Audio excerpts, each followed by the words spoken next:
Erkakning ishi emas bu, chiyaborning ishi bu. Chiyaborga sifat odamlarning ishi bu. Men shunaqa deb bilaman. Assalomu alaykum hammaga, tuzimsizlar, charchaysizlarmi?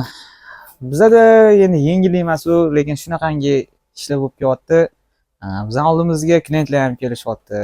Keyin telefon qilib ham so'rab kelishyapti. Bugungi bo'lgan voqea ham 2-3 ta odam telefon qilishyapti. Aksiyalardan aka foydalaninglar, kelyapmiz deyishyapti-da. Bozorga kirgandan keyin endi qo'shtirnoq ichida noinsof odamlar mana o'sha odam, men qilib beraman, u yoq turib O'zbekistondan chiqayotgan yo'qida Jizzaxdan chiqayotgan kimlardir aldab turib sotishayotgan ekan. Biz lekin unaqa narsalarga aka kafolat bermaymiz. Nimaga desak, biz o'zimiz berayotgan mahsulotimiz shu do'konimiz 4-1-8-magazindan olingan mahsulotga javob beramiz.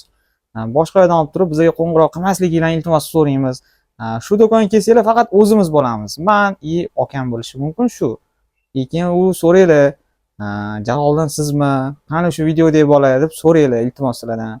Men akasiman deb turib ham ko'p odamlarga ozgina yolg'on ma'lumotlarni berishyapti. Noinsoflar endi ularning o'ziga insof bersin deymiz. Nimaga desanglar, ular ham bola chaqasiga olib boradi shu narsani. Agar ko'rayotgan bo'lsanglar, baribir ko'rasizlar shu videoni. Kim nima so'rayapti? Qaysi do'kon? Iltimos jo'natib yuboringlar. U klientdan ovora qilmanglar. Ular ham manfaatni ko'rsab yo boshqa narsasini qilib kelmayapti aka.